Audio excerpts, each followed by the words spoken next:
Good morning and welcome to Morning Special, Your Morning Energy. I'm your host, Choi Soo-jin. 4월 15일 금요일, 오늘의 주요 헤드라인부터 전해드립니다.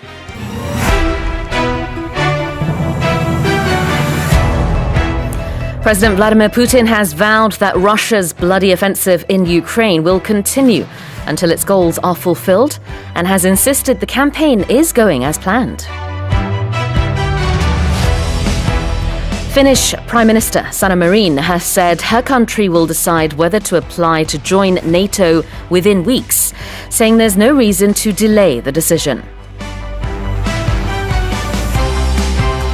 The United Nations has warned that the war in Ukraine is taking a dramatic toll on the world economy and threatens to negatively affect the lives of billions of people around the world.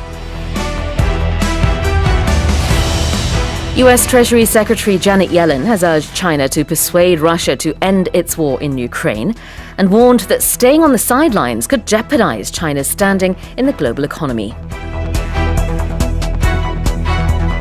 And hundreds of small earthquakes have been reported near a volcano in southeast Alaska, believed to have been dormant for at least 800 years.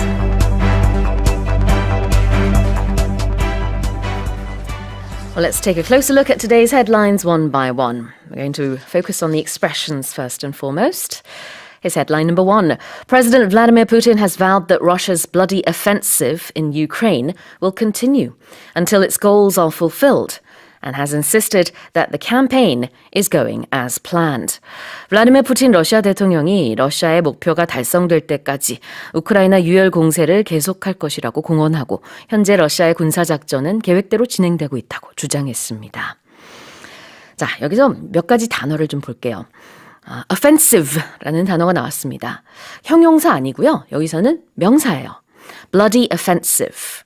bloody는 유혈의라는 뜻이고요. offensive가 명사로 쓰였을 때는 군사적인 공격을 말합니다. 그래서 이런 유혈 공세를 말하겠죠. 그것을 계속할 것이다. 이런 말을 했어요. 그 다음에 the campaign is going as planned. 갑자기 캠페인이라는 단어가 나오니까 헷갈릴 수 있어요. 유세하는 것도 아닌데. 자, 여기서 campaign이라는 것은 군사작전이라는 뜻이 있습니다. 그래서 전부 다 군사적인 의미로 해석을 하면 돼요.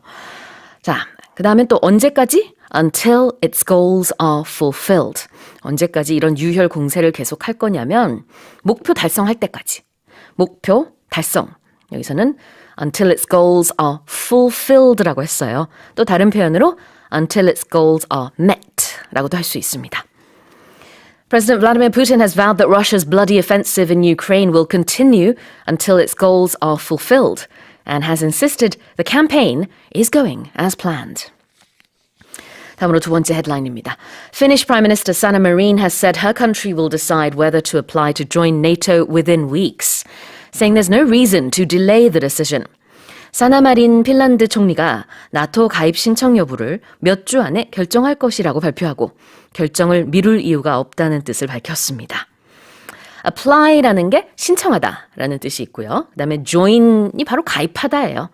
그렇기 때문에 apply to join 그러면 가입할지 말지 그것을 그러니까 가입에 대한 신청을 결정하겠다 이런 뜻이죠. 나토 가입에 대한 신청 할까 말까 지금 여러 가지로 고려 중인데 몇 주 안에 결정할 것이다 이런 얘기가 나왔습니다.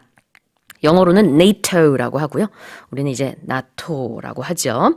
The North Atlantic Treaty Organization 북대서양 조약기구로 이렇게 발음을 좀 다르게 합니다. 그 다음에 there's no reason to 뭐뭐 할 이유가 없다. 반대로 뭐뭐 하지 않을 이유가 없다라고 하고 싶으면 there's no reason not to blah blah blah 이렇게 하시면 됩니다. Finnish Prime Minister Sanna Marin has said her country will decide whether to apply to join NATO within weeks, saying there's no reason to delay the decision. 다음 헤드라인입니다. The United Nations has warned that the war in Ukraine is taking a dramatic toll on the world economy and threatens to negatively affect the lives of billions of people around the world. 국제연합, UN이 러시아의 우크라이나 전쟁이 세계 경제에 극심한 타격을 주고 있으며 수십억 명의 삶에 부정적인 영향을 미치고 있다고 경고했습니다. Take a toll on something 이라고 하면 무언가가 누군가에게 타격을 주다. 이란 뜻입니다. 그래서 This war is taking a toll on the world economy. 지금 이 우크라이나 전쟁이 세계 경제에 엄청난 타격을 주고 있다. 이런 얘기를 유엔에서 한 거고요. 그 다음에 It threatens to negatively affect many people. It threatens to do something. 위협하고 있다. Negatively affect는 부정적인 영향을 미칠 수 있다. 그런 위협을 주고 있다. 이런 뜻인데요. 여기서 affect, A로 시작하는 affect는 동사죠. 그래서 영향을 미치다 라는 뜻이고 발음이 매우 비슷해서 헷갈릴 수 있는 E로 시작하는 effect는요. 명사입니다. 그래서 효과라는 뜻이고요.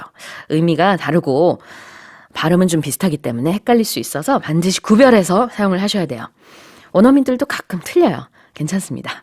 The United Nations has warned that the war in Ukraine is taking a dramatic toll on the world economy and threatens to negatively affect the lives of billions of people around the world. Now here's headline number 4.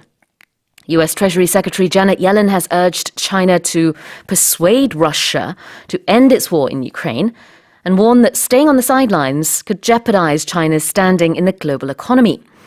Janet Yellen 미국 재무장관은 우크라이나 전쟁을 끝내도록 중국에 러시아를 설득하라고 촉구하고 기회를 엿보며 방관하는 것은 세계 경제에 있어서 중국의 위상을 위태롭게 할 수 있다고 압박했습니다. 자, 이렇게 미국에서 중국에게 이렇게 해달라 촉구하는 모습 또 압박하는 모습인데요. urge someone to do something 이라고 하면 누군가에게 이렇게 해달라고 촉구하는 겁니다. 그래서 the US Treasury Secretary has urged China to persuade Russia. 러시아를 좀 설득해달라라고 촉구하고 있어요. 그러면서 또 덧붙인 말이 만약에 계속 stay on the sidelines를 한다면 이거는 결코 중국의 어떤 경제적인 위상에 도움이 안 된다. stay on the sidelines는 스포츠에서 나온 표현인데요.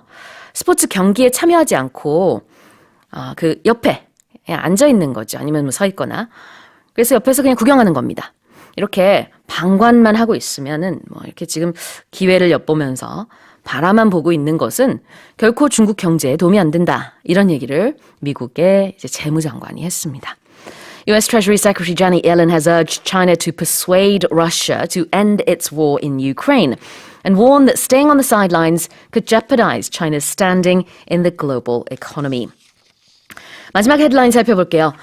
Hundreds of small earthquakes have been reported near a volcano in southeast Alaska, believed to have been dormant for at least 800 years.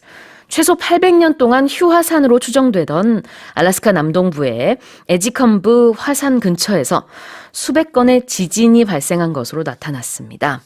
자, 이렇게 800년 동안 휴화산이었던 것으로 그렇게 추정이 되고 있어요. 영어로는 믿어지고 있다라는 표현을 썼어요. It's believed to have been dormant. dormant라는 것은 자고 있는 이라는 뜻도 원래 있어요. 불어와 이제 어원이 같은데 즉 자고 있는 화산은 휴화산이죠. 그래서 a dormant volcano 휴화산이 되겠고요. 활화산은 an active volcano라고 하고 그 다음에는 사화산은 extinct volcano라고 합니다. Right, hundreds of small earthquakes have been reported near a volcano in southeast Alaska, believed to have been dormant for at least 800 years. And those have been today's morning headlines.